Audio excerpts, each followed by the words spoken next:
Olá, família empreendedora, aqui Rômulo Vargas, dando início então ao episódio número 46 do Compliance Cast, a sintonia perfeita para o sucesso empresarial, um número que nos deixa muito orgulhosos. Eu sempre faço questão de referir isso aqui, porque quando a gente começou, há pouco mais de um ano ou nem um ano, as pessoas, é difícil acreditar num projeto que está começando, mas logo a coisa foi acontecendo, os nossos apoiadores foram entendendo a importância dessa entrega que a gente quer fazer e já está fazendo aqui para a comunidade de Santa Maria e região.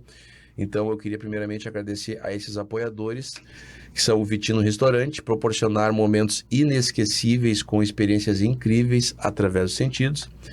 Também de Anderson Machado. Com Anderson Machado, seu futuro financeiro começa hoje. Torne-se um nobre investidor. Da La Máfia Barbearia, seu estilo, viva essa experiência, você merece o melhor. Da Afinitar Cestas, conectar, surpreender e encantar. Autoridade em cestas corporativas em Santa Maria. Ainda da Invista Imóveis, nós acreditamos no seu sonho. Da Vox2U, fale bem, não importa quem, não importa onde. Da Endobro VIP, multiplique suas experiências. E da AS Centro Estética, a reconexão com a própria beleza. E é claro, do Grupo Diário, que nos recepcionou tão bem aqui, abrindo as suas portas com toda a sua estrutura. Hoje nós contamos aí com a reprodução desse episódio na TV Diário, justamente hoje, aqui todos os sábados às 17 horas, Rádio CDN, e também no nosso canal do YouTube, tá? Compliance Cast. Quem quer conhecer todos esses 46 convidados, fechando hoje, que puderam compartilhar aqui valiosos insights e muitas experiências para a comunidade empreendedora aqui de Santa Maria e região.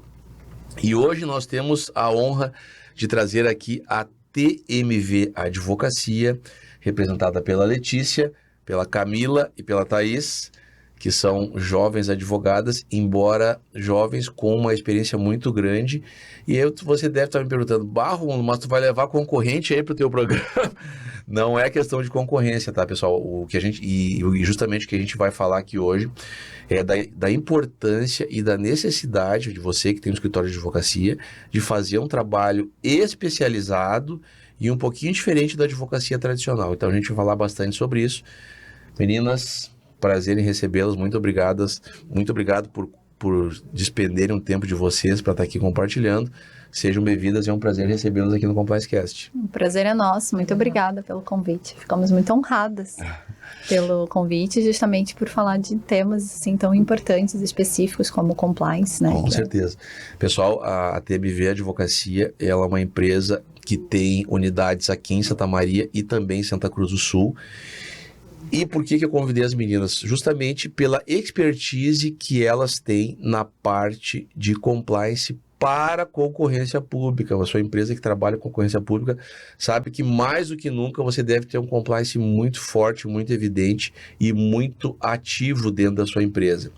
Então, eu trouxe as meninas aqui justamente porque elas têm essa especialidade, essa expertise. Todas são mestres em direito, né? Todas. Público? Mestre em Direito Público, e eu, Camila, faço doutorado em Direito Público. Olha aí, pessoal, então, não é brinquedo, tá? Não é brinquedo. Mas, antes da gente entrar provavelmente no assunto, né? Letícia, Camila e Thaís, como é que começou essa história? De onde veio essa ideia? De onde surgiu a TMV? E por qual razão vocês tiveram essa ideia maluca? Que não é maluca, né, pessoal? Mas é uma coisa que eu, pelo menos, e já conto aí com uma larga trajetória na advocacia, não conhecia nenhum escritório especializado na questão de compliance para licitações e concorrências públicas. Como é que surgiu essa ideia? Eu sei que vocês já têm uma atuação bastante contundente ali em Santa Cruz do Sul e região, né? Então, contem por aqui para nós como é que surgiu e como funciona esse trabalho que vocês já vêm desenvolvendo. Nós três nos conhecemos no mestrado em Direito na Unisc, em Santa Cruz do Sul. Eu sou aqui de Santa Maria. A Thaís é do Rio de Janeiro, mas ela mora em Santa Maria já há uns 18 anos. Sotaque não engana. E a Camila é de Santa Cruz. As meninas já se conheciam, mas nós oficialmente nos tornamos amigas no mestrado. E em Direito, no caso, a gente fazia o mestrado na linha de pesquisa de políticas públicas. E aí foi quando a gente decidiu, então, quando encerramos o mestrado, nos unirmos nesse ramo do direito público que tanto nos uniu lá atrás na vida acadêmica, né? Nós tínhamos um grande fator em comum, né? Todas nós, mesmo já estando no mestrado em políticas públicas, em direito público, nós já trabalhávamos com gestão pública, né? Então, minha área de atuação anterior a essa sempre foi com gestão pública municipal, mais especificamente. A da Camila também, com governança, com compliance, também na parte da gestão pública. E a Letícia, ela tem uma grande experiência por ter sempre trabalhado na empresa, né? Com licitações. Então, a gente sabia que a gente tinha esse diferencial em comum. Tanto gestão pública quanto licitações, como você bem falou antes. Não tem, em cidades pequenas, interior, não tem escritórios com essa especificidade, assim, né? São coisas que a gente encontra, às vezes, em Porto Alegre, São Paulo, mas são coisas que vão faltando. E a gente queria fazer valer o nosso título. A gente não queria ter feito um mestrado e que não atuasse a teoria acadêmica com a prática, né? Então, o objetivo foi justamente, poxa, como é que a gente pode unir tudo isso? Gestão pública, licitação, a Camila, que é a head do compliance, né? Com essa parte mais específica que ela terminou o mestrado dela com o assunto de compliance, né? Eu fiz a minha pesquisa aqui e em Portugal. Eu tenho dupla titulação no mestrado em compliance público. Então, a minha pesquisa já partiu, e eu estava decidida, eu fiz um curso no INSPER de Compliance, fiz formação na LEC, e quando eu entrei no mestrado, era minha carta na manga, assim, eu só vou continuar aqui se meu orientador aceitar fazer a minha pesquisa em compliance público. Daí, no decorrer do mestrado, eu consegui uma bolsa de estudos e disso aumentaram as minhas pesquisas e surgiu a oportunidade de fazer a pesquisa em Portugal, que alinhou, então, a pesquisa, porque o compliance também trabalha vários regulamentos, dentre eles a lei, a GDR, né, que é a Lei de Direitos... me perdi aqui. Gente, pessoas... Do nome de normas internacionais, né? Não é essa. É antes da... Daqui a pouquinho vem. Não, Lê, tu me ajuda. LGPD... Lei Geral de Proteção de Dados. Isso. A originária da LGPD é a GDPR. Sim, claro, com certeza. Claro que veio antes. Então, A lei de proteção de dados da Europa. Isso. Sim, na verdade, a nossa vem de lá, né? Tudo surgiu lá, né? Sim, claro. Então, eu fui para Portugal, porque dentre as normativas que o compliance público precisaria estar, era a Lei Geral de Proteção de Dados. E a GDPR surgiu na União Europeia. Então, a gente conseguiu fazer uma pesquisa de como o compliance público atua na União Europeia para aplicar em municípios aqui no Rio Grande do Sul. Só que, dentro do mestrado, a gente só disserta sobre o tema, nós só falamos sobre esse tema. Agora, no doutorado, a ideia é aplicar essa pesquisa em formato de tese. O que faz a tese? Nós temos esse problema e tentamos aplicar, trazer ele para a parte prática, de fato. E... Bom, essa foi a ideia que aconteceu no mestrado e nós nos unimos pelas nossas pesquisas e acredito que uma das grandes coisas que aconteceu foi que eu e a Letícia já trabalhávamos com licitações e a Thaís era atuante na parte do direito público e eu trabalhava com licitações e compliance. Então, a gente falava, não tem como separar as duas coisas. Não tem. Não. E a Thaís também se interessou pela parte do compliance, foi estudar mais sobre compliance justamente pela atuação nela no direito público. E daí, quando a gente foi montando a nossa ideia, veio... Não tem outra saída, a gente tem que falar sobre compliance e licitações. Nosso escritório tem que ser isso e especializar. Tanto que no começo, e ainda até hoje, né, nós temos clientes que nos procuram pela confiança no nosso nome para fazer outras coisas e nós acabamos direcionando ou até fazendo parcerias com outros escritórios, justamente para centralizar o nosso serviço no que a gente faz, né? Claro. Pessoal, eu sei que provavelmente quase todos, mas quem não conhece o compliance, tá? São ferramentas de controle interno, de conformidade legislativa e legal que todas as empresas têm que ter. Isso não é o futuro, pessoal, é o presente. Toda empresa... mas eu tenho poucos colaboradores, não importa. A chance de você cometer um erro acontece muito mais quando você tem poucos do que quando você tem muitos. Porque o que a gente observa, vocês devem ser testemunhas disso também, é que quanto maior a empresa, quanto maior o seu porte, mais sólidas são as suas regras. menos espaço existe para desconformidade, para descumprimento. As coisas começam a acontecer muitas vezes na empresa quando ela não tem muitos colaboradores e que daí começa a dar margem para levar alguma questão para o lado pessoal, algumas, tipo, entre aspas, regalias, algumas, digamos, tolerâncias, né, com algumas situações que não podem acontecer. Eu sempre digo que CNPJ que faz caridade é ONG, tá? A empresa, ela é um negócio e o negócio tem que ser sério. Para o negócio ser sério, a sua empresa tem que ter um programa de compliance ativo. Isso. Atuante, não para inglês ver, que a gente chama, né? Tem que ter ferramentas internas, a gente vai citar algumas delas aqui que são incomuns, principalmente com o trabalho que as meninas desenvolvem. Então não tem mais espaço para não ter conformidade, para não ter compliance. Caso você não tenha esse programa ainda, comece a já pensar nisso, né, com uma certa urgência e implementar. Por quê? Não há mais espaço, pessoal, para multas do Ministério do Trabalho, para irregularidades, multas muitas vezes por questões, né, administrativas. Então a gente precisa ter esse programa de conformidade e precisa que ele seja atuante. Mas meninas, vamos lá. Compliance para o setor público, concorrências públicas. Como é que a empresa, o trabalho específico que vocês fazem? Eu sei porque eu faço muito compliance trabalhista, Sim. que é também tão importante quanto, mas eu sei que esse de vocês tem algumas peculiaridades. O que a empresa que está aqui nos assistindo, qual é o primeiro passo que ela precisa dar para começar a participar de concorrência pública? E dentro dessa linha de raciocínio, como é o trabalho que vocês desenvolvem para deixar ela, digamos, na régua, né? Que é o termo popular que todo mundo conhece. E uma empresa, pessoal, que está em conformidade, ela tem mais credibilidade, ela chama mais parceiros, ela possui o respeito dos próprios concorrentes, o colaborador que está lá dentro, ele sabe que a empresa é organizada. Então, tem que estar tudo em ordem, né?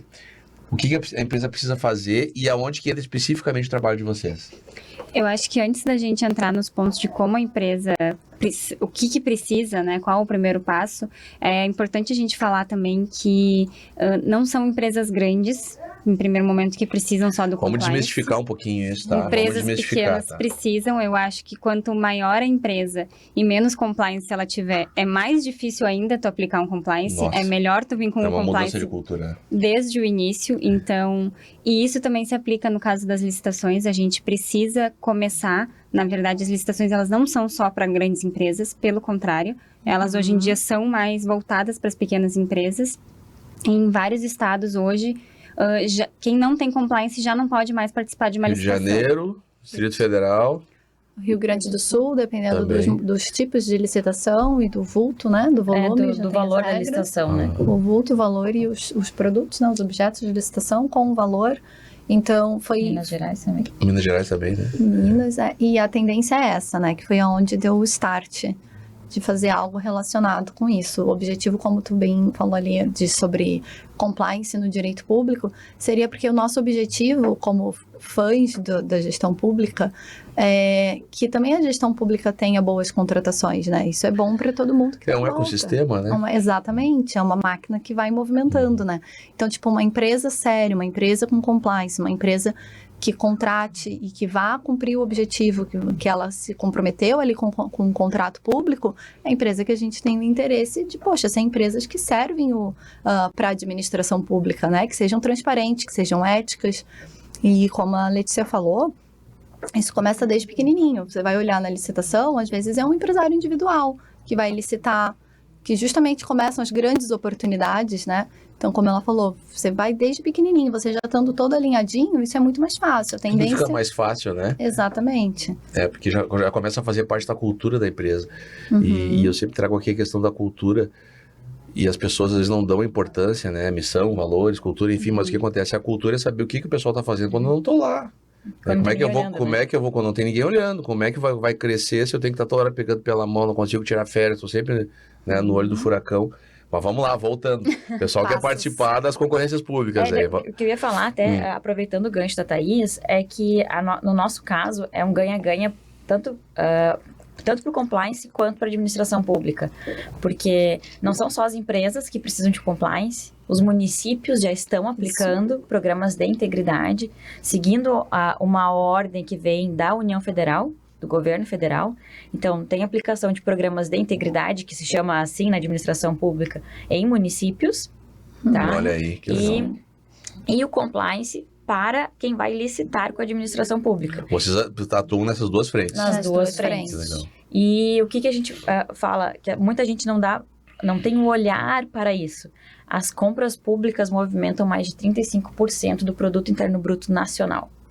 Então, é um valor muito grande de mercado que muitas empresas não olham para isso. Nós temos alguns problemas com a nova lei de licitações, que na verdade traz alguns impasses que têm impedido alguns tipos de certame de funcionar da melhor maneira, tanto para a administração pública quanto para as empresas. Mas aí isso é pauta para um outro podcast. Vamos entrar aí. Com certeza. O assunto é muito extenso, muito extenso. É muito extenso. A gente pode dividir dos passos, como tu perguntou. Vamos lá, tá vocês, vamos lá. Quando chega uma empresa e vai falar... Ela nunca teve contato algum, entendeu? É isso que eu quero que as empresas que estão aqui... Porque eu sei que tem empresas, por exemplo, que fornecem refeições, que trabalham em vários setores da prestação de serviços, que a administração pública precisa a todo momento, entendeu? São inúmeros. Inúmeros, e cada vez isso vai ficar mais evidente, né? Com a questão aí da fortificação, digamos assim, do setor privado e das parcerias. É uma tendência que não tem mais volta, né, pessoal? Porque a máquina pública ela não consegue abarcar tudo, não consegue suportar. Não adianta querer viver na utopia porque o governo está... Não adianta. O negócio é fazer parceria, é se unir para poder fazer uma entrega de melhor qualidade. Isso aí passa pelo nosso assunto de hoje, né? Isso, tanto que os consórcios têm aumentado justamente pelas parcerias. Era isso que eu ia falar agora. É por isso que tu vê um grande aumento de consórcio desses convênios, justamente em médicos, né? A gente acaba vendo muito o setor privado atuando ali no setor público, né? Isso é bem comum, porque a gestão pública não dá conta de atuar isso tudo exclusivamente. Grandes setores também, vamos dizer, os maiores contratos dos municípios, né? Que geralmente são contratos de iluminação pública, coleta de lixo, limpeza urbana, que são contratos grandes, também já tem vamos dizer assim, uma tendência a virarem todos consórcios, porque já não tem mais como um município só arcar. Não tem como. Aqui em Santa Maria mesmo, um contrato desses já gera déficit em relação ao quanto é arrecadado de tributos. E é um serviço essencial, né, que não tem como abrir mão dele, né? Mas vamos lá, quero licitar o que eu faço, vamos lá. Nesse primeiro passo, né? Por isso que nós abarcamos essa parte do direito regulatório. Esse nome, inclusive, foi o nome que no início foi um nome que ficou muito na dúvida, porque o direito regulatório, ele remete a agências reguladoras, né? Então, quando tem uma agência, uma Anvisa, uma Anatel, alguém regulando, um órgão regulando. E não se trata disso. A gente quis abarcar esse direito regulatório no sentido de vamos regularizar a sua empresa, vamos deixar a sua empresa com um perfil apto para licitar, apto para ser uma empresa boa para fazer um contrato público, né? Então, geralmente, o primeiro contato é esse. Quando chega um empresário individual, MEI ou grandes empresas, a gente precisa certificar de toda a documentação dele, certificar se a regularidade dele está certa, tanto com... Certidões. Todos os tipos de certidões, se ela está em dia com o Estado, município, União, os impostos, as declarações. Isso é um trabalho também muito em conjunto com o contador. Geralmente, as empresas, elas têm um contador, né? Então, o contador, ele sabe fazer toda a parte prática, mas ele não tem aquele olhar do que a documentação de um edital, de uma licitação vai exigir lá na frente. Então, é que vem esse nosso olhar, né? Para esse tipo de objeto, para esse tipo de certame, a tua empresa vai ter que estar isso, vai ter que correr atrás de alguma autorização. Então, a gente monta esse primeiro passo. Tem especificações a depender de cada modalidade de serviço, né? Exato. Se tu atua na área de saúde, tem determinados tipos de regulamentações, de certidões, de declarações que é necessário. Vai depender do segmento. Se atua na área de fornecimento de refeições, é outro tipo. Então, depende muito de onde a empresa pretende atuar e de qual o serviço dela. E aí vocês imaginem, né, meninas? A gente sabe que o empresário no Brasil, ele é tirado à selva, né? Tipo, não existe nenhum curso superior que ensine ele tudo isso. E eu trago muito esse enfoque aqui nos treinamentos que eu dou, porque qual é o trabalho que a gente procura fazer? É esse trabalho educativo, é esse suporte que o empresário não tem, e ele também não é obrigado a saber tudo, porque ele tem que pensar em tocar um negócio, prospectar clientes, procurar participar de concorrência, enfim. Então, a gente procura capacitar ele nesse sentido, e para que ele possa ter sucesso numa empreitada dessa, ele precisa de um serviço de qualidade, que realmente mostre, digamos, os atalhos, entre aspas, né? E atalho aqui não é descobrimento de lei, tá, pessoal? Atalhos são alguns caminhos mais curtos para que ele consiga estar em conformidade total, né? Sim, a prática, né? É o que a gente costuma dizer. Tem muitas empresas boas e muitas pessoas com prestações de serviço bons que tentam a licitação sozinho, tentam participar de algum certame e acabam caindo por uma documentação que não sabia o que era, não mandou a documentação certa, ou um prazo que na licitação a gente sabe que é tudo muito rápido, então tudo muito dinâmico, né? 24 horas, 3 dias. A gente costuma dizer, inclusive, que licitação não existe sem emoção, né? Não tem emoção. É nosso lema. É uma adrenalina. É uma loucura. Isso a gente deixa mais com a parte delas duas que já estavam nessa parte.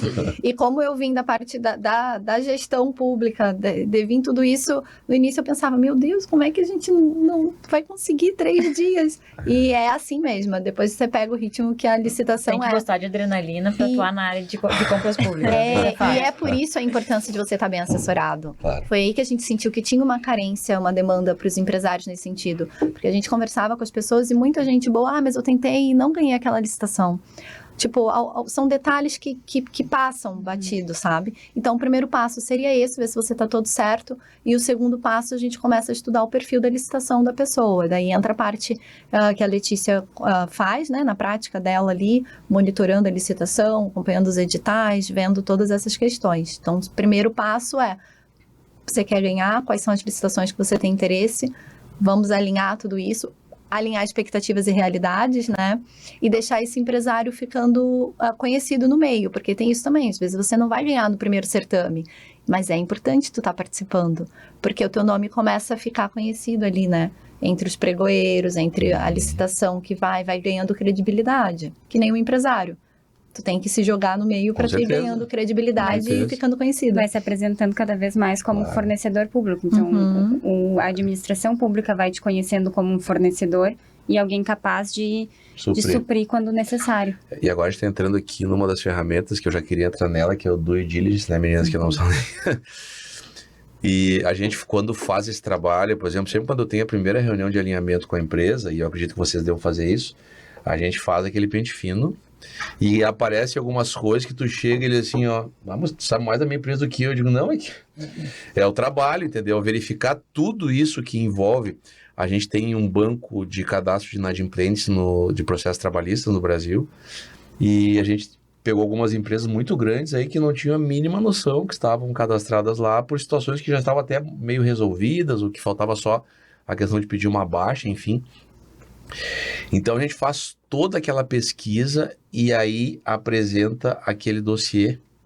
Eu faço muita parte também do Ministério do Trabalho, Ministério Público do Trabalho e das ações trabalhistas, quais são os pedidos mais recorrentes. Então quando a gente começa a ter contato com essa documentação, a gente já vai mais ou menos visualizando aonde estão as questões mais crônicas, entre aspas, assim, que a gente precisa atacar com mais veemência, né, com mais pontualidade. E esse trabalho muitas vezes causa uma certa dor no empresário, a gente sabe que não é fácil, é bem como a Camila falou no início, perdão, a Letícia, é muito melhor começar isso logo que a tua empresa é pequena e depois já difundir essa questão para todos os sócios, enfim, do que começar esse trabalho depois. Porque tem algumas coisas que a gente vai mexer, a gente sabe que dói um pouco mais, né? Principalmente na minha parte, que tem a parte das questões ali de advertência, suspensão, toda a parte de gestão de pessoas, né? Vocês ainda são mais algumas questões, digamos, documentais, que são mais objetivas, assim, para resolver. Mas para nós, a parte de contratação com a administração pública é justamente a anticorrupção, a ISO anticorrupção, ela... Tem um fator, porque às vezes a dinâmica que o empresário é acostumado a trabalhar e como isso se dá difícil, né, nos bastidores, né?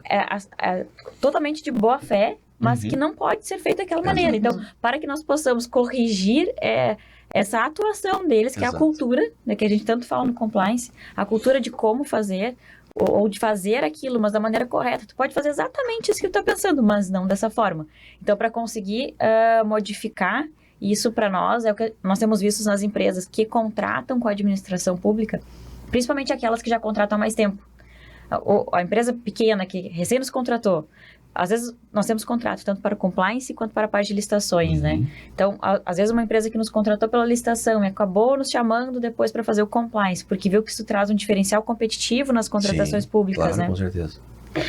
Ela é mais aberta a essas mudanças do que o empresário que está há mais tempo no mercado e Que já acha que está dando certo do jeito que está indo, mas não enxerga algumas coisas. Isso, acho que manja das regras do jogo, mas nem sempre da forma como ele está fazendo, por mais que queira, a transparência não funciona. Tem empresários, né? Muitas empresas começaram, vamos dizer, antes de ser difundida a lei anticorrupção, antes de ser difundidas as práticas do compliance. E aí, então tem uma cultura também meio brasileira no processo, eu observo muito isso. Do jeitinho, da conversa, que a gente que já tem que não começar... tem mais espaço para isso, não, né? E a gente tem que começar a quebrar. Não tem. É mais complicado. Eu observo isso nos treinamentos que eu dou, que às vezes, por exemplo, eu estou explicando o que é assédio moral. Aí eu pergunto, qual é o conceito de assédio moral? Aí, eu acho que é ofender a pessoa. Eu acho. Tá, mas o que é? E aí eu olho pro empresário e ele tá assim, ó. Ninguém ensinou, ele não sabe, Sim. as coisas estão acontecendo, tá gerando às vezes um passivo silencioso, porque ninguém sabe o que é. Daí quando esclarece, é isso, digo, sim, é isso. Aí ele olha assim, nem eu sabia. Tá? Nem eu sabia. Então, olha o risco que essa pessoa corre, né? É por isso que a gente gosta bastante de trabalhar com a matriz de risco, né? Quando você consegue... Ela é maravilhosa, A matriz de né? risco é maravilhosa. Ela é Quando você chega naquele resultado que você vê a matriz de risco, nossa, você consegue se direcionar.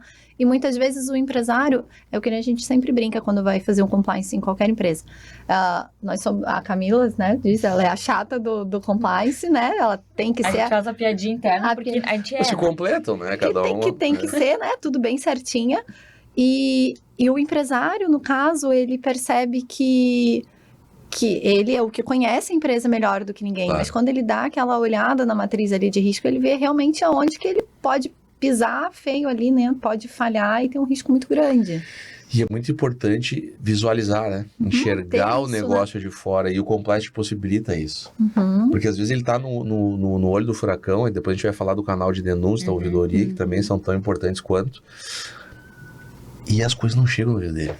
Não chegam, ninguém quer contar, fica tudo muito velado, a pessoa tem medo de entregar um colega, perder o emprego, sofrer uma represália, é uma série de coisas que as ferramentas do compliance conseguem, quando bem utilizadas e bem monitoradas, melhorar o ambiente da empresa em todos os aspectos, né?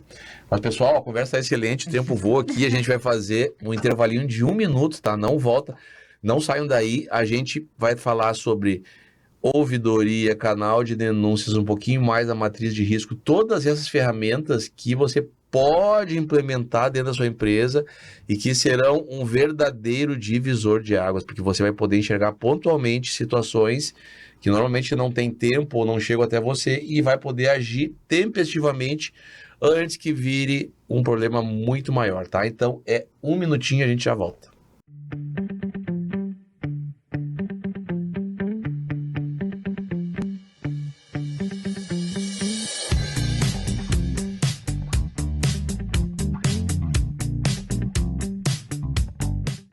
Pra você que quer viver em paz, família sorrindo, amigos contigo, isso é Causo Mais. Na Causo Mais, nós sabemos que a consulta com um médico especialista não pode esperar, que o plantão 24 horas adulto e pediátrico é fundamental, que os descontos em exames, atendimento odontológico, além de todos os benefícios que nosso cartão oferece, garantem saúde e tranquilidade pra você e sua família em todos os momentos. É Causo Mais. A sua vida real pede mais praticidade. Aluguel sem precisar de fiador. A sua vida real pede mais agilidade.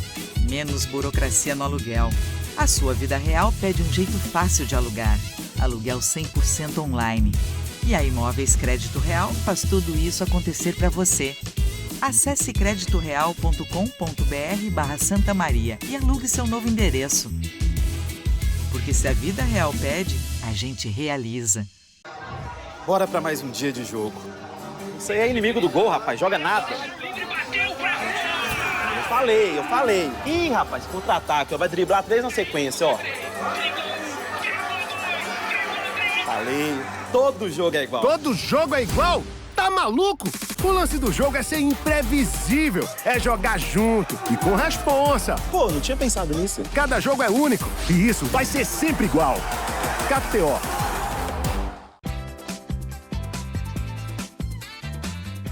sabia que ter uma conta completa faz toda a diferença na sua vida financeira? Isso porque, concentrando suas necessidades em um só lugar, você se organiza melhor. Seja para realizar os seus sonhos, proteger o seu patrimônio ou planejar o seu futuro. No Sicredi, você conta com mais de 300 produtos financeiros, como conta corrente, cartão de crédito, investimento, consórcio, seguros e muito mais, além de um atendimento humanizado de verdade. Afinal, no Sicredi, não é só dinheiro, é ter com quem contar. Abra sua conta! Não é só dinheiro, é ter com quem contar.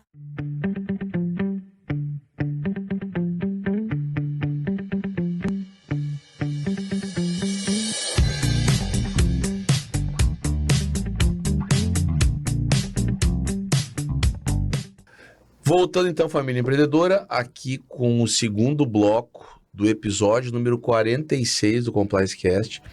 Eu sempre digo aqui que você que quer conhecer um pouco mais dos convidados que por aqui já passaram, e é um seleto grupo que a gente conseguiu trazer, vale a pena se inscrever no nosso canal do YouTube, lá o Compliance Cast, ativa o sininho, e aí você vai ser sempre notificado dos novos episódios. Queria mais uma vez agradecer aqui aos nossos apoiadores, também os da primeira temporada, que eu sempre gosto de fazer referência aqui, porque quando a gente está começando, ninguém acredita, então é tudo mais difícil. Mas aí depois que tudo acontece, fica mais fácil, né? Todo mundo quer se aproximar, mas não tem problema, a gente segue com a mesma filosofia de trabalho aqui. Então, ao AS Centro Estética, Em Dobro VIP, Vox2U, Invista Imóveis, La Máfia Barbearia, Afinitas Cestas, Anderson Machado, Vitino Restaurante e o Grupo Diário. Muito obrigado mais uma vez de coração.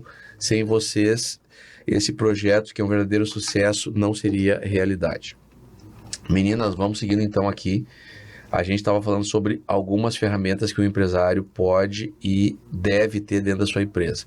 Na parte do direito público, quais vocês destacariam assim como as 3 mais importantes para que ele possa estar apto a participar de uma concorrência pública e para que ele possa estar em conformidade legal, né? Porque é o que todo mundo busca hoje em dia. Não tem mais espaço para jeitinho brasileiro. Todo mundo tem acesso à informação, seja o seu colaborador, sejam as pessoas que compram o seu produto, que pesquisam para ver se você tem boas avaliações, se a sua entrega é realmente excelência, uma série de situações que a empresa precisa também estar preocupada e ter olhos para isso. Então, dentro dessa dinâmica de vocês, quais seriam as mais importantes?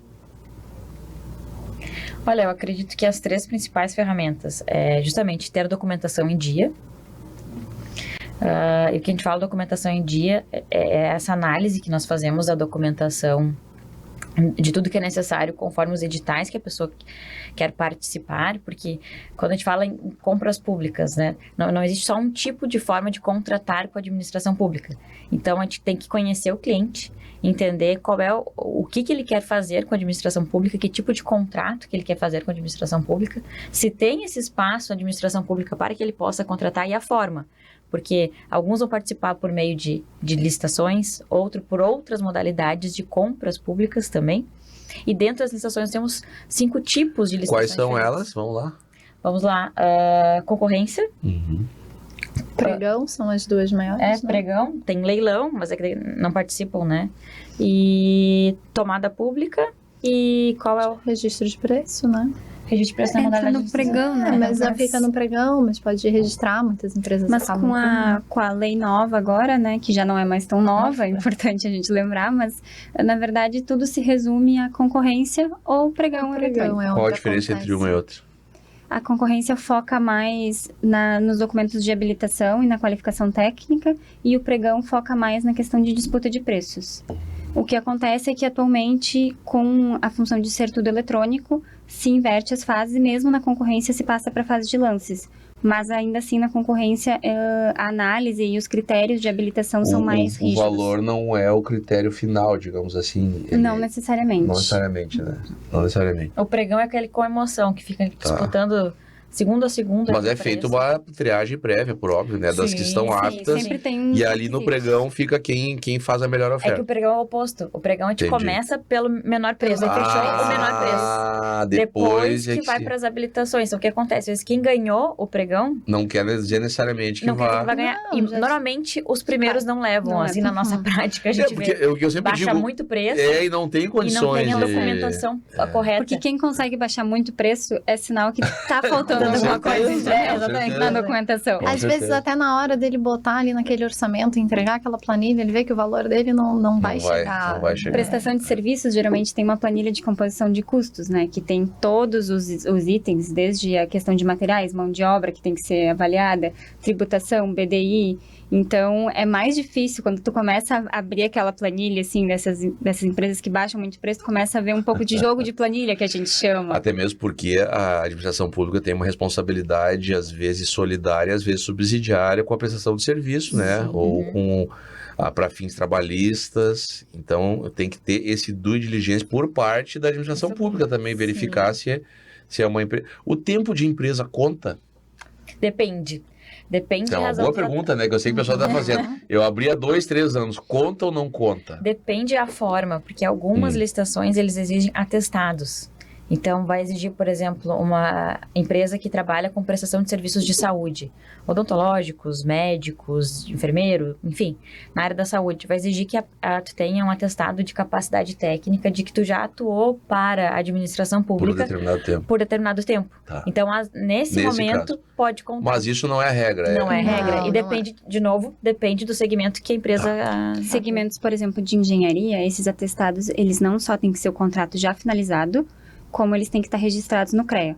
Perfeito. Então, tem também o due diligence por parte do CREA. Mas aí pode ser para prestação de clientes privados, né? Ah, Então, perfeito. não precisa ser público. Entendi. Então, tem muitas pessoas que são novas na licitação, mas já tem os seus clientes, já teve os seus atestados. CPF, CNPJ atrapalha, complica, por exemplo, se o cara teve outra empresa, acabou quebrando, abriu outra. Não, isso não. Não No CNPJ atrapalha. que está É, disputando. pessoal, sempre tem uma segunda chance, né? Porque Sim. eu sempre digo aqui que às vezes, a minha empresa nunca... ninguém tá livre de passar por um contratempo, ter que reestruturar, recomeçar, faz parte do jogo, né? Faz parte. Eu não gosto muito daquela demagogia, vai dar tudo certo. Não vai dar tudo certo. Não vai dar tudo Aliás, certo. vai dar tudo muito errado Muita antes de dar coisa vai certo. dar errado até dar certo, entendeu? Então, tu tem que ter essa resiliência, essa persistência de corrigir e seguir. Não adianta ir lá chorar em posição fetal embaixo da cama, né? Eu sempre digo, tem que levantar a cabeça e ir de novo.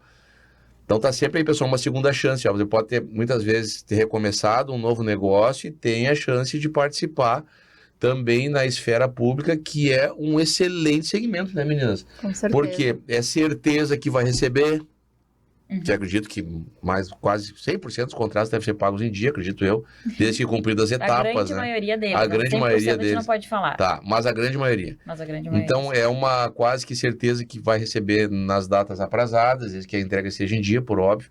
Então, vale muito a pena abrir o leque também para essa esfera, né, da concorrência pública, da licitação, do pregão, da concorrência, como vocês falaram aqui. Tem uma área muito grande, né? Como a gente estava Tem. falando, você começa a ficar no radar da administração pública, né? Então, Que é um excelente cliente, né? exato, que está contratando toda hora, que renova edital todo ano. Então, Por tem exemplo, toda aquela clientes questão. nossos que começaram a ficar nesse radar, que a gente fala de serem vistos como fornecedor público e participar, podiam não estar ganhando licitações, mas quando veio o problema das enchentes, e que se precisou de muitas questões de contratos, de contratações diretas, rápidas, e serviços rápidos, e fornecimentos rápidos, eles vieram na hora, porque já estavam no radar da administração. Porque daí entra uma outra modalidade de contratação pública, que é, Exato. Que é aquela de urgência, né? Dispensa ou inexigibilidade. Só vai ser contratado quem já foi visto. Quem não foi visto não será lembrado, com certeza. E isso é muito legal, quer dizer, porque recorrentemente a gente tem sofrido com alguns percalços aí, enchente, seca, pandemia já passou, graças a Deus, e de uma hora para outra a administração pública pode necessitar de algum tipo de produto ou serviço e a tua empresa pode estar ali dentre o rol das que vai ofertar. E nós tivemos inúmeras situações aqui, né, na questão da pandemia, eu me lembro bastante. Na pandemia surgiram muitos contratos. Muitos contratos. Muitas né? empresas, na verdade, cresceram com Durante. contratações públicas durante a pandemia. Sempre tem um outro lado, né? Tem. Eu sempre digo que tem muita gente que só reclama dos problemas. Muitas vezes o problema pode ser uma solução. Para Então, alguém sempre é. sempre é procurar enxergar o problema como a possibilidade de uma solução, ou de tu te reinventar, ou de abrir um outro braço da tua empresa, procurar olhar com outros olhos, um outro público, enfim. Então, sempre procurar enxergar uma solução. Mas vamos lá, falamos aqui da documentação, falamos do due diligence, e eu quero falar, pessoal, não posso deixar de falar da ouvidoria, né, do canal de denúncias, porque não adianta nada tu implementar lá o programa, fazer tudo bonitinho, se não tem essa ouvidoria dentro da tua empresa. Eu falo isso por mim, acredito que com vocês também deva ter essa parte em destaque, porque é a forma que a alta gestão tem de saber algumas coisas que estão acontecendo, então a gente implementa ela, dá a possibilidade do anonimato para o denunciante, ou não, caso ele queira ter uma resposta depois, e aí lá onde a fumaça fogo, né? Então, se começar a vir determinadas denúncias, sei lá, na linha de produção, assédio moral, qualquer outra situação que possa trazer um prejuízo para a imagem, para a operação, para a reputação da empresa, o empresário precisa ficar sabendo. Né? E ele sempre é o último a saber quando ele não tem uma ferramenta dessa. Dentro da parte de vocês acham que é importante também a ouvidoria? Como é que ela funciona? Eu acho que também tem um destaque especial, né? A nossa parte, ela foca o compliance, tanto a Camila quanto eu. Nós temos o curso de aperfeiçoamento pela LEC, né, que é do compliance em anticorrupção, né. A Camila no sentido mais macro, eu num sentido mais focado, né, indo nessa parte da anticorrupção, e a Camila no sentido macro. O compliance, ele acaba passando por todas as etapas, né. Então, a gente vai passar por ouvidoria, porque eu não sei se, como tu trabalha com a parte do compliance trabalhista, né, tu possa estar entendendo que a nossa parte seria tipo um compliance só, né, regulatório, e na verdade não, é um compliance no sentido amplo de um programa de integridade, de um programa de compliance na empresa, né. A gente não vai focar no trabalhista, mas a gente vai ter que passar pela parte trabalhista, né? Porque na verdade é no sentido multidisciplinar, né. A alta gestão precisa estar bem alinhada com o administrativo, com o financeiro, com o departamento pessoal, RH, enfim, com toda essa parte para poder fazer todo esse programa. Então, sim, ela passa, né, por esses requisitos, assim, de estabelecer um canal, um controle, não só a ouvidoria que faz valer para não ser aquele compliance para inglês ver, né, não só essa ouvidoria ou um canal de denúncia, como as próprias audiências externas, né, ter auditorias externas. Então, isso também é muito importante. E como a gente costuma também falar, a cultura do compliance na empresa, ela passa justamente uma imagem de credibilidade ou de maior cultura quando ela vem da alta gestão.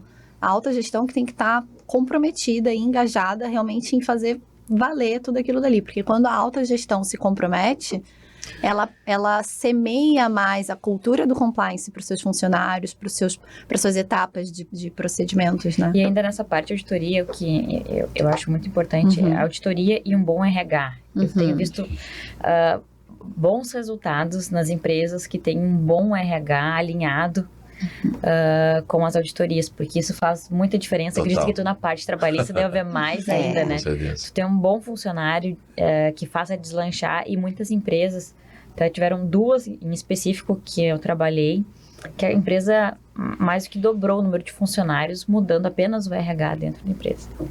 Então... São pessoas, né? E essas pessoas levam o teu nome, levam a tua marca, são a tua imagem perante a sociedade, perante os órgãos fiscalizadores, até mesmo perante teus concorrentes. Então, o RH, a gente faz um trabalho com bastante enfoque no RH, justamente por isso. E uma das ferramentas mais eficazes que a gente faz é a implementação do regulamento interno da empresa. Isso. O funcionário chega, ele recebe esse treinamento, ele assina um termo de comparecimento e de comprometimento, e aquilo é, assim, meu Deus, aqui tá organizado, aqui... Um manual de conduta, né? O próprio manual de conduta desse regulamento interno. Isso, despessoaliza, né? Despessoaliza. Você tira tudo da figura do gestor que acha que tem que saber tudo e que tem que ser onipresente, né? Dá uma cópia para cada um deles. Romulo, daí cada vez que eu contratar alguém, tu tem que vir aqui, deixa gravado, a pessoa senta ali. No primeiro dia, que é quando ele tá com a cabeça mais aberta, aí tu pega e faz assim, ó, e fecha. Por quê? Porque no primeiro dia, ele tá assim, a pessoa que começa a trabalhar numa empresa, ela quer fazer as coisas direitinho, assim, raras são as exceções que tá entrando pensando em botar uma ação trabalhista. Não, as coisas começam a se desenrolar no decorrer da relação, que tem que ser muito bem conduzida e preservada. E o regulamento interno é a melhor coisa. É a melhor coisa, meu amigo. A gente percebe que o que acontece no final tem muito mais a ver com a forma como tu conduz a relação com o empregado do que de outra forma, Exatamente. né? Em questões, uma hora extra ela é tolerável desde que tu conduza essa relação de uma forma Aí tu aceitável. explica para ele como é que funciona a compensação, quantas horas ele pode fazer por dia, como é que funciona o parcelamento das férias, o que é isso, que ele... É mesmo, eu não sabia. O atestado médico, qual justifica, qual não justifica. Explica tudo, bota tudo ali. Que essa é a importância do compliance, né? Ele ajuda, ele guia não só a gestão, a autogestão, como todos os funcionários numa etapa, né? Num escalonamento do que você tem que seguir, né? Pronto. E aí no final a gente assim, tudo compreendido. Se tiver dúvida, a gente tem um canal de comunicação aqui para você perguntar. Só existe uma situação. Se você descumprir, eu não vou poder te ajudar. Não vou poder. Vai vir advertência, vai vir suspensão, até mesmo a demissão por justa causa. Eu não posso. Então assim, ó, a gente conversa, né? Mas essas regras, elas são inegociáveis, não tem. Aí o teu compliance está, digamos, 50% bem encaminhado. Né? Porque daí todas as pessoas que estão ali dentro sabem que existe aquela diretriz e tem que seguir. E ponto final. E no âmbito das contratações públicas, o que acontece muitas vezes é no teu caso seriam relações trabalhistas, no nosso caso seriam relações de fraudes, de corrupção interna ou externas. Então, muitas vezes, a atuação de algum administrador público, de algum gestor, respinga na empresa. Alguma contratação que começou errado internamente na administração, respinga na empresa que já está contratada. Vamos falar no mal da pessoa que fez a cacaca ou da empresa? Exato, né? fica... Inclusive criminalmente, vamos falar. Exatamente. Então, quando a empresa tem um programa de compliance, ela já consegue se prevenir disso. Ela já tem um manual de conduta, já tem um manual investigatório interno, que consegue dizer assim, não, peraí, não foi aqui, o problema não tá aqui, o problema foi lá. E aí tu já consegue dar uma afastada na questão. E esse exemplo da Letícia, ele reforça que é preciso o compliance, não só para as empresas, mas para a própria administração pública. Com certeza. Porque a gente já tem clientes que chegaram pelo outro lado, né? Olha o que aconteceu comigo e eu não tive nada a ver com isso. Como vocês podem me ajudar? E que é justamente esse exemplo da Letícia. A administração se blinda também, né? Com certeza, né? E como é importante, como é legal quando a gente deixa tudo em ordem e tá tudo bonitinho, né? Eu sei por mim, quando a gente faz, aí pode acontecer alguma ação trabalhista. É possível. Sim. O nosso sistema judiciário aceita qualquer coisa, né? Mas isso até o fato de você já ter um programa de compliance com certificado, estruturado, isso também já facilita se tu vir a sofrer um processo. E aí eu coloco lá na defesa, por exemplo, todo o programa estruturado, certificação, comprovante de treinamento, tudo ali. Isso. E o juiz olha assim, e já olha para o elemento lá, a empresa é organizada. Quando uma empresa chega organizada, já muda o cenário. É melhor. Isso deve acontecer muito nessa área trabalhista, né? Porque a gente sabe que numa empresa as demandas trabalhistas acontecem mesmo com compliance, sem compliance, vão chegar demandas trabalhistas, né?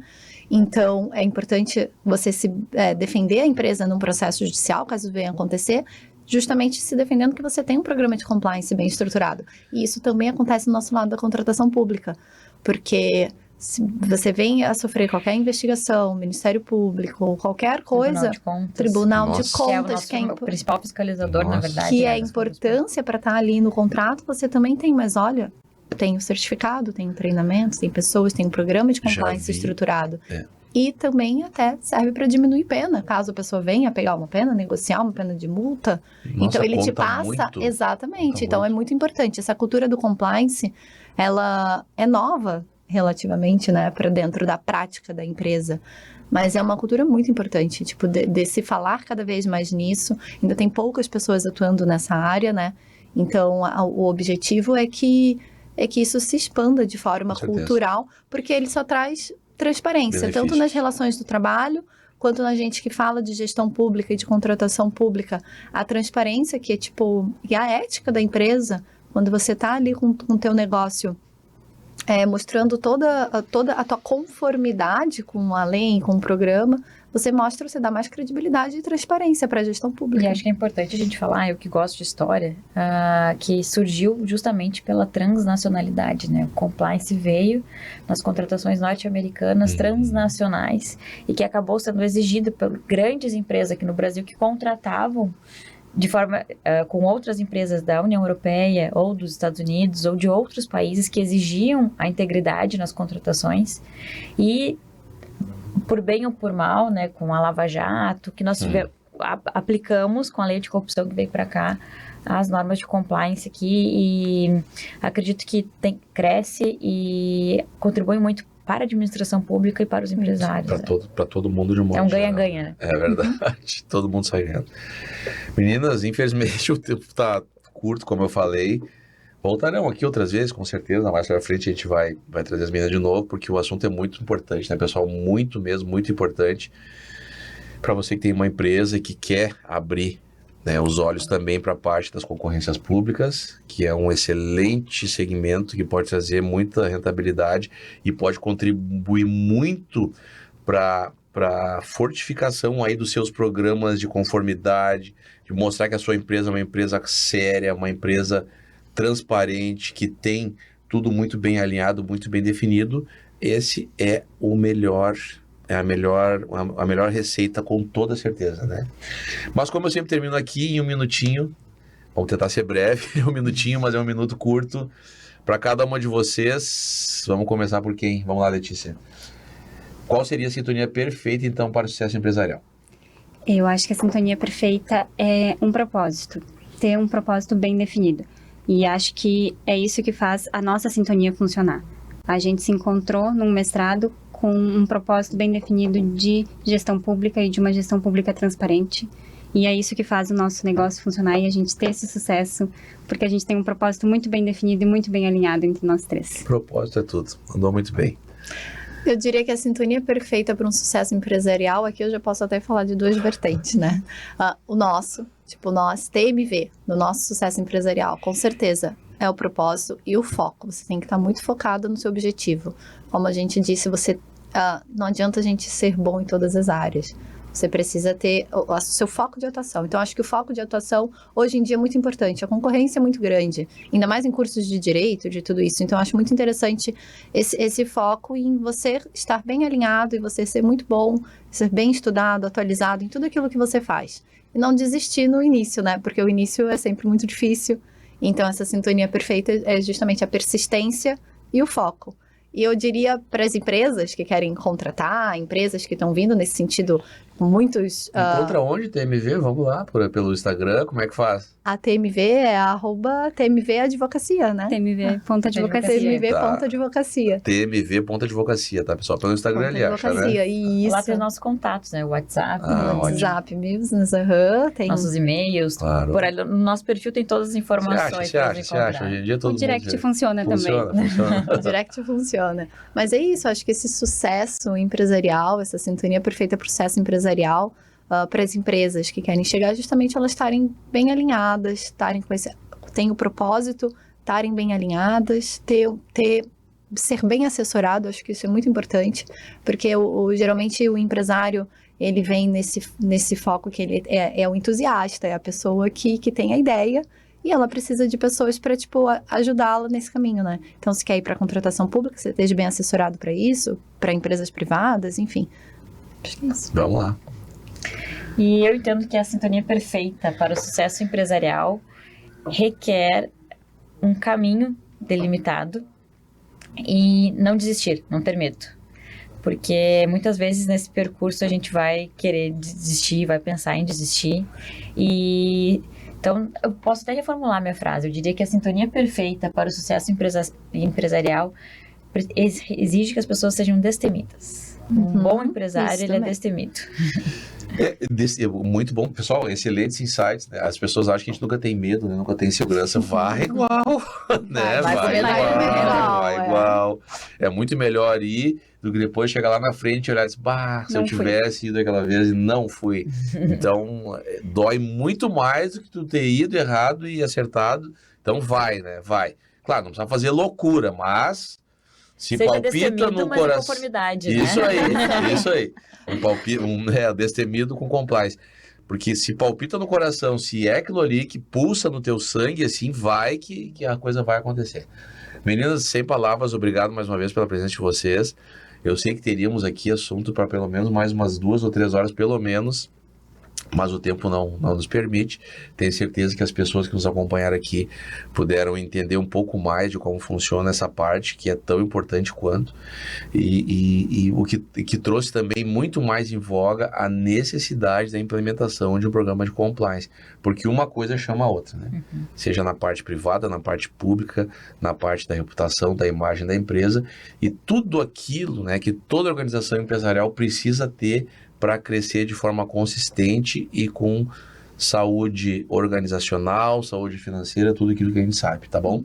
Obrigado mais uma vez, foi um prazer recebê-las aqui e até breve. Obrigado a todos que nos acompanharam e até breve também. Nós que agradecemos. Tchau. Tchau, tchau.